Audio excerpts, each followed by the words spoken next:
Hello, this is Chris Bernard. I'm the founder and chief digital officer of Doc29 Marketing. Just a quick overrun of our ROI tracking spreadsheet. This would be helpful for you if you're doing any media placements or things like that to see what the return on investment is. You're spending money in certain things, and it's important to note how well those campaigns are actually working. So this is just a very simple Excel spreadsheet. The stuff in yellow is for you to edit. You can simply go ahead and copy and paste down for multiple entries and things like that. You want to do another set. But just so you've got an idea, you would enter, there's a couple key facets of this. There's walk-ins, which are often estimated, but the other two factors are calls and clicks. So what would happen is you would actually go ahead and set up a tracking page that would allow you to see how many people came into that page from a specific source. So for example, if you were doing a TV ad, and let's say it was running on ABC 7, for example, you would go ahead and assign, for example, a page that said ABC 7 specifically for that traffic, okay? And you would direct the media source to that specific page. That way you can tell how many people ended up actually coming into it. You would also assign a unique phone number. And you could do this by obtaining one from your local telephone company. There are plenty of other hosted voice over internet locations. The one that we use specifically is Hosted Numbers. I don't make any money off of that. It's just a source that we use for inexpensive phone call tracking.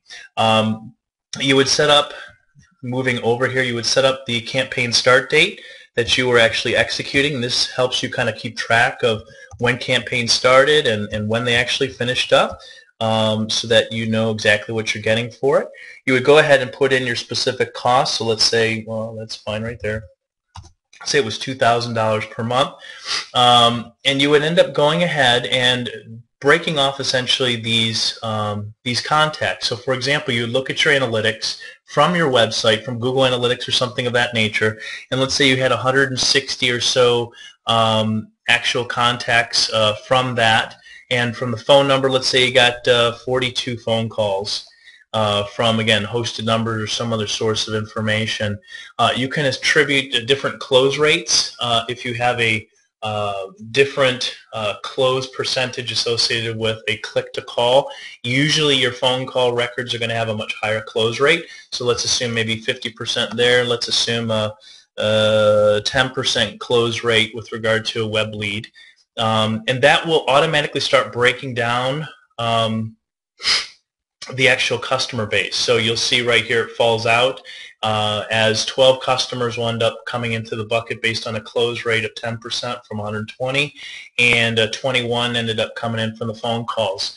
An average order size, let's say your average order size for the web is about half, let's say, of, I don't know what it is when you make a phone call.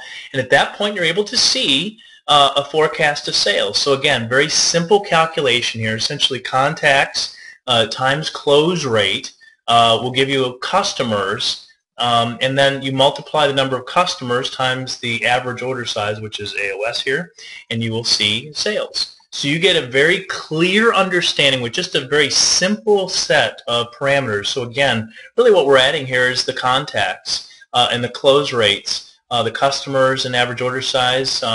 With that calculation, you're able to see that, like for example, this $2,000 spend for this associated campaign drove $16,000 worth of revenue, and you can adjust your numbers as necessary. So this download is available on this page. Feel free to do that for free, and hope you have a wonderful, wonderful day. Thank you very much. Bye-bye.